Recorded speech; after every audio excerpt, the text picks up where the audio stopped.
Shakhriyar Mamadira against Anish Giri. Great game. We're going to go over this game. The game began with the move D4. D4, Shakhriyar's favorite move. D5, and after C4, C6, initiating a Slav, knight to F3. And the key move is queen to B3 after knight F6.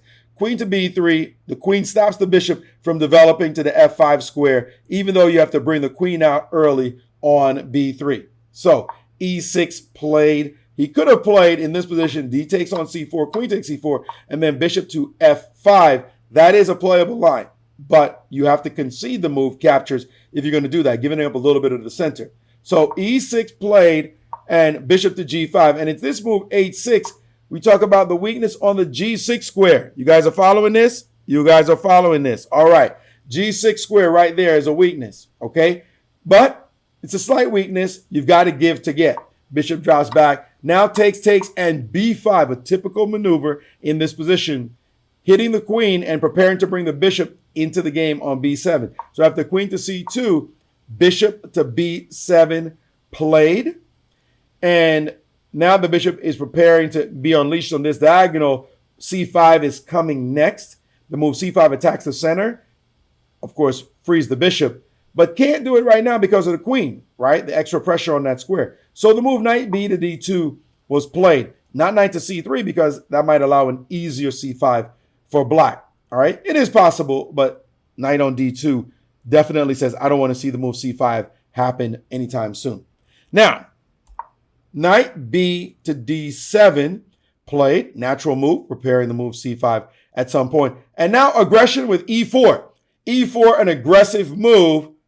We're back to square one. Here's where we are in this action right now. E4 played. Now, of course, two pawns abreast like this, side by side in the middle. That can't last forever. Not for never. No, cannot last forever. Also, by the way, there's a potential of an E5 threat, folks. E5 is a potential move with the pin. So he's got to watch that. So what does he do? He ignores it. I said, watch it. He ignores it. Why? Because now the move E5 can be met by G5. That's why H6 was played, to make sure you had this little riposte, this possibility to be able to reply with this sharp move. Crazy chess position. Good for black, it turns out. So none of that for Shakh. No need. He's got the two sexy center pawns. No need to mess around when you got two great center pawns. So now he plays the move A6, protecting this pawn and preparing the break C5. At least so he thought. Trying to get that C5, the most principal way to play. And white castled. Now we're in business. All right? Now we are in business. We've got a dynamic position, folks. This is the kind of position you got to love. White has the center. Black has what looks like decent development so far, except his king is still in the middle of the board. So black has to tread carefully. Look at white's development. All these minors are out. Queen's out. Both rooks connected. King safe. That's a lot. That's a lot.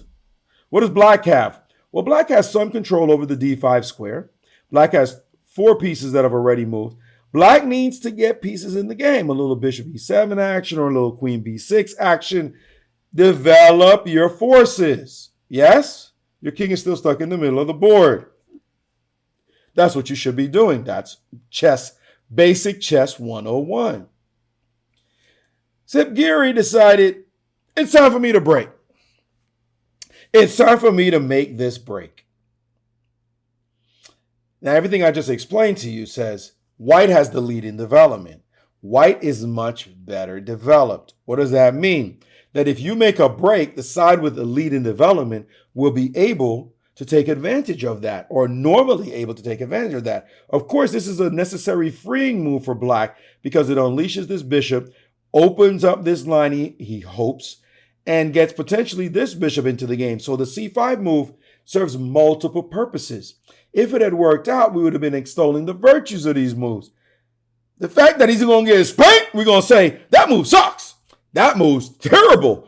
He's going to get his feelings hurt and his jaw rearranged for playing the move C5. And how does Shakh do it? D5. Boom! Hit him. Boom! I don't even have any water in the cup. That's how unprepared I am.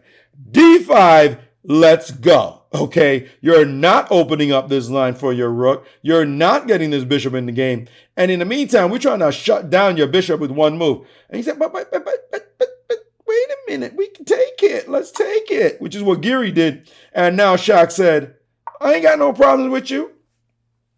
Let's go. Let's go. We got a little e5 right now. Okay, your only way to save the pieshka is the piece. On f6 is to play g5. And Shakh said, we could chill. We could chill. Let us chill right now. Okay. Now let's understand where your knight plans to go. Where does your knight go in this position? You could go here and sucks that square. You're gonna get trapped on that square. You could go to the side. Well, you could go back or back. Who wants to go back in positions? That looks terrible. But the move knight h5, you know what that's going to get hit with? Boom! E6. And you're like, oops. Now you can't touch this one, the MC Hammer variation, because bing, bing, bing, bing, bing, check him and wreck him. What do we say about weakening this g6 square after the move h6? What do we say? What do we say? Weakening the key square. Bing, you get hit later. Did I say pay attention to g6? The g6 square was weakened by h6, and this is what happens. Flow of tactics just come out of possible weaknesses made by pawn moves. So, in this position after bishop to g3, your man said, well, I ain't got no problems. I was centralizing anyway. I was going to the middle. My niddle, what you got? What's the deal? So Shakh said, give me this. And let me just do a little replacement therapy on your position. My other knight goes to d2, and this little guy is dead to all rights. What do you have? What do you have? Giri said, I ain't scared. Let's go. Let's go. Now that your knight left, I'm drop a little action with this move right here. H4, trap your b-hop. How are you going to deal with this move? You don't have h4 yourself because the queen is back there eyeballing the square. So how are you going to deal with it? You going to make some pump move like h3? Let us know. Let us know. What's the action? Now, how many of you seeing your piece about to get trapped, thrown out the window, dead to all rights, look at this position and go, I got to play h3. I can't lose a piece. That's a piece. I can't afford to lose a piece. Hands up. You know yourself. You know you'd be playing h3. I'm going to play h3. That's what I got to do. I got to play h3. What does Gangster Shakh do? Gangster. You heard me? He said, screw the piece. Screw the piece. You want my bishop? Go take my bishop. I'm going to show you how afraid I am. Go get that bishop. Go right ahead. Go right ahead. I double dare you to go after the b-hop. That's gangster right there.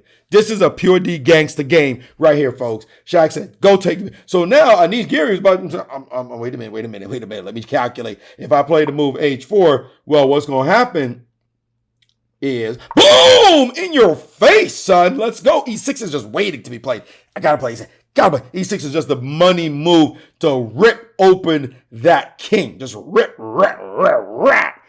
the king open. You feel me? You heard? D6 is now weak. The bishop will have access to that square. Meantime, there's going to be tacticos on your knight, opening up files with your king still sitting in the middle. Look at that kind of action. You're about to get served. And if you take, check you again. Oops. Don't do anything like that because bing, bing, bing, bing, bing. Nice little mate, son. Not mate, but you might as well be mated because giving up your queen is worse than death. So that's not good. And if you play instead the move king to e7, not to allow that, then whoop, tactics. Shakh with the move. Look at that king. Walled off by its own pieces. Would have to step back, drop the rook. And then when you come back up, give me the check. And that looks like mate. That's nasty. That's nasty. Just Shakh is just doing work. You feel me? All right. So let's get back to this position when Shakh's like, go ahead, play h4. I dare you. You could also be like, well, you know what? I really want to take that piece. So let me get rid of the knight. Now play h4. I wonder what we could do here. Let me think. I wonder what. Boom! Hit him in the face some more. It's even worse. It's just blood all over the place. All over the place, folks. This time, it's even like action. Look at this check. And then here's the key move. There's no follow-up check. There's no check here or nothing. Look at this monster move. Rad 1. Rad 1 is one of the greatest moves in chess. Rook A D1. Rad 1. Rad 1. What's the deal? Bishop D6 mate is threatened. Pain. If you take the b-hop now, what?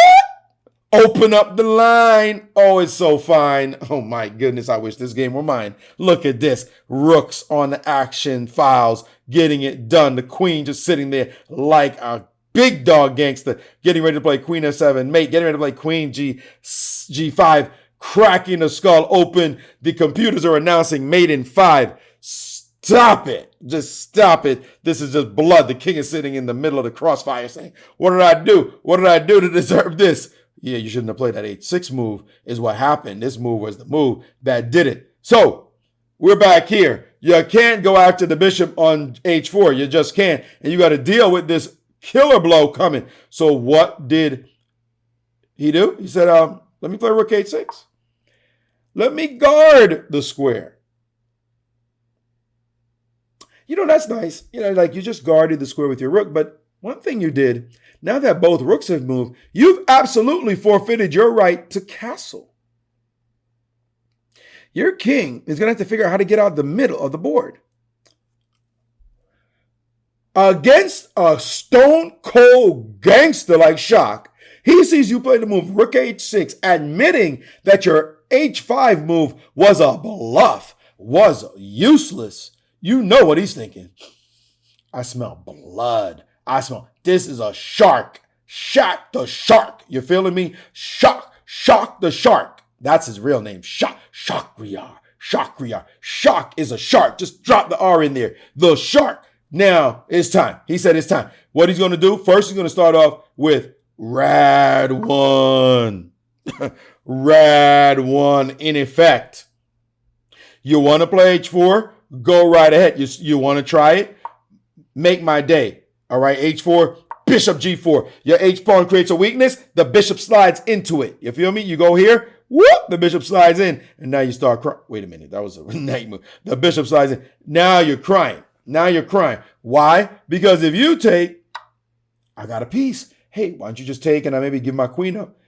Nah, we ain't doing that. We're just going to hurt you like this. We're going to show you what it feels like when you play this and boom, hit him hard. This is like the nastiest variation of all, by the way. Just a nasty check. Put the king in the kitchen. The knight in the kitchen. The king is stuck. You got to sacrifice that piece. Don't try to leave that piece on the board. Something like this, because pile up on the D line. Somebody clean up. We need a store clerk on the D line because Queen D6 Matutski is in effect. You can't stop that. That's just pain. You can look around, but it's painful with that nastiness of a move. So what would you have to do? You'd have to take this, and now pawn takes. And now it's the E line. These rooks are like, let me at him.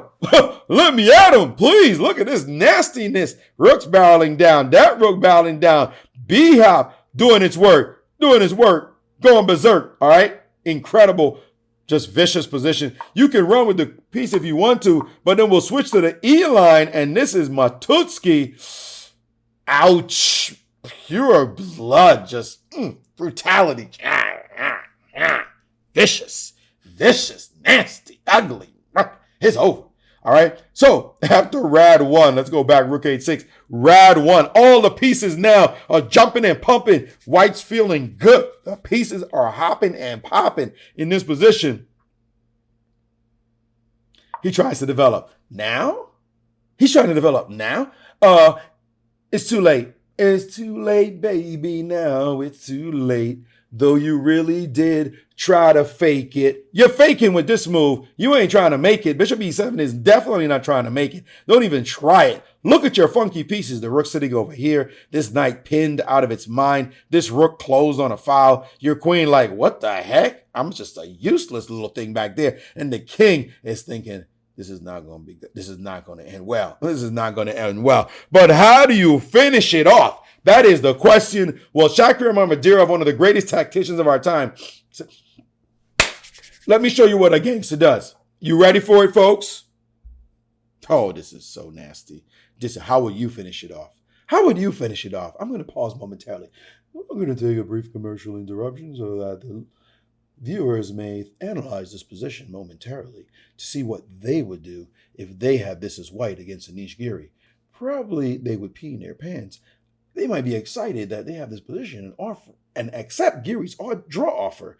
Giri offers a draw. I'll take it. I'll take it. No, not the gangster chess players on Maurice Ashley, GM Ashley stream. Giri offers a draw. They go, draw? Who are you? We are gangsters, people. You don't know. We got the merch down. We might even have Little Mo. Little Mo is missing. Anyway, we might even have Little Mo. Little Mo's like, no draw. No, kick his ass. Don't take the draw. Just kill him. Yes, kill him. That's what we want. Kill him. Kill him. All right? Sorry, I left my art pencils at home. Yeah, no draw. And what does Shaq do facing this position? Boom! Bishop sack. Give me the pawn. What? Rip it. You push the pawn. It's dead now. How does that pawn feel now? We got a nice little pin action on this side too, but that bishop just took I just took it, and the bishop's going to sneak back to the G4 square, and it's going to be that is going to be dead. You feel me? That bishop is going to sneak back. So now Giri's like, I got to take the bishop, right? What happens? Boom! More hits. Just stop it. Just hit and hit and hit him again. Another one bites the dust. E6, folks. Nasty, just like nasty Mac. I wanted to say something, but look, this is just nasty. This is just vicious. This is just brutal. Hit him hard. This is just over. Done, son. No more fun for Black. He actually resigned here. Like the double hit. Boom, boom. He's like, I gotta stop. I gotta stop. Why does he have to stop? Well, first of all, if he takes bing, bing, bing, bing, bing, just the clearance and the rip and the rap and the when your king moves, because obviously if you take, we're gonna drop in at your house. Hello there, ringing the bell. Yeah, the cops are here and they're coming for you. Okay, that's just nasty. But if you move in this position, then still going in there anyway. Got a Matutski threat, got a rook under attack, the knight's guarding all the key squares. You're just dead. Shakhriyar takes down Giri like this. You know Giri's not letting this happen in the tournament. Like not in this tournament coming up. For those of you who don't know, this is the Grand Chess Tour that's starting tomorrow. And this is the kind of chess we expect Shakhriyar Mammadjirov to play in the event. And that was just brutal. That was just brutal what he did to him. A 2,700 player gets hit in the face like this. Giri gets hit like this? Nah, come on, right? We like, nah, this did not. Look at this position. It just nasty. If you want to see more of these videos, don't forget to click the subscribe button and please follow me on twitch.tv/GMAshley.